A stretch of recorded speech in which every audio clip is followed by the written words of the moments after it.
Macroscopic cross section and mean free path in neutron reactions. इस video में हम neutron reactions में macroscopic cross section और mean free path समझेंगे।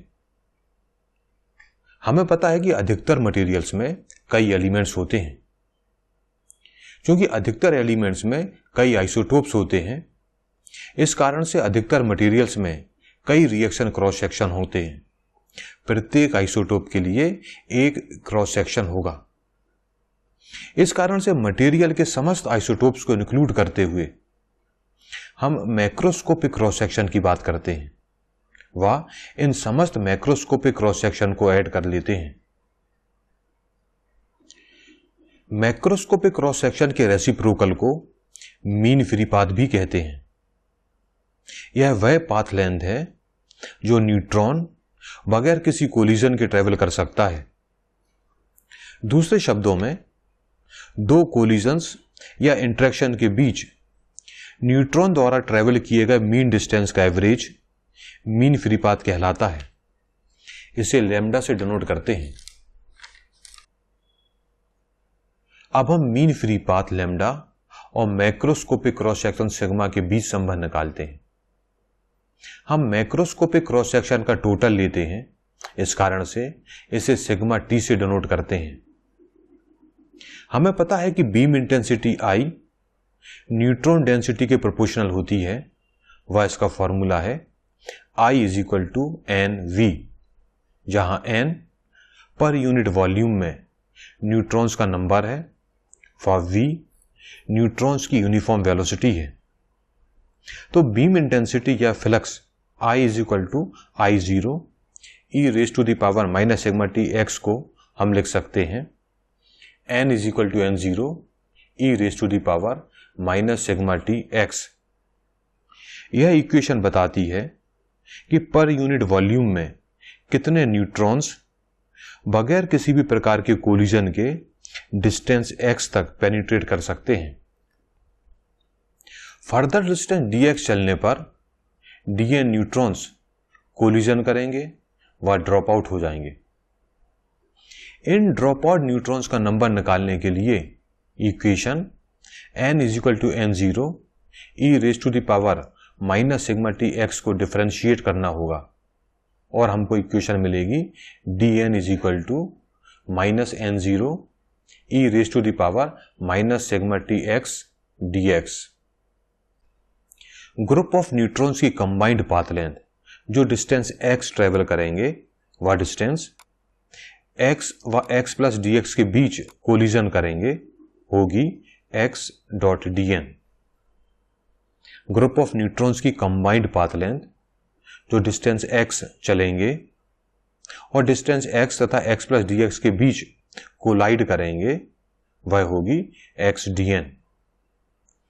यदि न्यूट्रॉन बीम डिस्टेंस x तक एक समान चलती है व इसके पश्चात एक साथ समस्त न्यूट्रॉन्स ड्रॉप आउट हो जाते हैं, तो टोटल कंबाइंड पाथ लेंथ को निकालने के लिए x.dn को लिमिट 0 व इन्फिनिटी के बीच इंटीग्रेट करना होगा। तो टोटल कंबाइंड पाथ लेंथ होगी integration x.dn। Total path length को टोटल नंबर ऑफ न्यूट्रॉन से डिवाइड करने पर एवरेज पाथ लेंथ मिलेगी। अतः एवरेज पाथ लेंथ होगा integration x.dn upon N0 = x bar. तो इस प्रकार हम लिख सकते हैं x bar integration sigma T x e⁻⁻ sigma T x dx = 1 sigma T = lambda. तो x bar lambda. Mean free path lambda को रिलैक्सेशन टाइम भी कहते हैं। मीन फ्री पाथ लैम्डा को रिलैक्सेशन टाइम भी कहते हैं। यह वह डिस्टेंस है जब बीम की इंटेंसिटी जिसने रिएक्शन में भाग नहीं लिया है फैक्टर E से कम होगी। दो सक्सेसिव कोलिजन के बीच average path length macroscopic cross section sigma T के रेसिप्रोकल होगी। यहां पर मैक्रोस्कोपिक क्रॉस सेक्शन को हम टोटल मैक्रोस्कोपिक क्रॉस सेक्शन ले रहे हैं। हमें यह भी पता है कि microscopic cross section sigma T होता है sigma T is equal to sigma X plus sigma A, sigma T is equal to sigma S plus sigma A. तो मैक्रोस्कोपिक क्रॉस सेक्शन होता है sigma T is equal to N zero sigma T.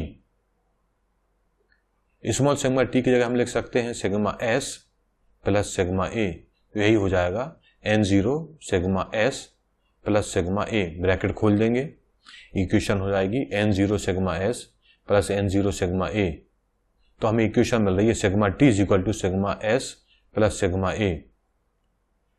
जो sigma caps में है वो macroscopic cross section बताता है और जो स्मॉल सिग्मा है वो माइक्रोस्कोपिक क्रॉस सेक्शन बताता है। Sigma S microscopic scattering cross section है और sigma A microscopic absorption cross section है। अतः स्कैटरिंग कोलिजन्स के बीच mean free path length lambda S होगा, lambda S is equal to 1 sigma S. व एब्जॉर्प्शन क्रॉस सेक्शन के बीच mean free path length lambda A होगा, lambda A is equal to 1 sigma A. अतः average path length X bar होगा, X bar is equal to 1 sigma T. तो यही हो जाएगा lambda T is equal to 1 sigma T is equal to 1 sigma S plus sigma A. इसी को solve करेंगे तो हमें एवरेज पाथ लेंथ मिल रही है X bar is equal to lambda T is equal to lambda S lambda A upon lambda S plus lambda A. जिस material का एब्जॉर्प्शन क्रॉस सेक्शन ज्यादा होता है उसका मीन फ्री पाथ कम होता है। वह अधिकतर न्यूट्रॉन एब्जॉर्प्शन मटेरियल के सरफेस पर होता है। इस सरफेस एब्जॉर्प्शन को सेल्फ शील्डिंग कहते हैं क्योंकि मटेरियल की आउटर लेयर इनर लेयर को कवच या शील्ड के काम करती है। आउटर लेयर इनर लेयर के लिए कवच या शील्ड का काम करती है, इस कारण से इसे सेल्फ शील्डिंग भी कहते हैं। Total mean free path scattering collisions के बीच mean free path lambda S व एब्जॉर्प्शन कोलिजन्स के बीच mean free path lambda A से कम होती है। ध्यान दें आप, total mean free path lambda T, scattering collisions के बीच mean free path lambda S और एब्जॉर्प्शन कोलिजन के बीच mean free path lambda A से कम होती है। जैसे जैसे मैक्रोस्कोपिक क्रॉस सेक्शन बढ़ता है मीन फ्री पाथ कम होती है। इस वीडियो में हमने न्यूट्रॉन रिएक्शंस में मैक्रोस्कोपिक क्रॉस सेक्शन और मीन फ्री पाथ को समझा। यदि आपके कोई डाउट है या क्लैरिफिकेशन है तो आप स्क्रीन पर दिख रहे मेल के थ्रू कांटेक्ट कर सकते हैं। फिजिक्स के दूसरे वीडियो देखने के लिए स्क्रीन पर दिख रही वेबसाइट पर विजिट करें। थैंक यू, धन्यवाद।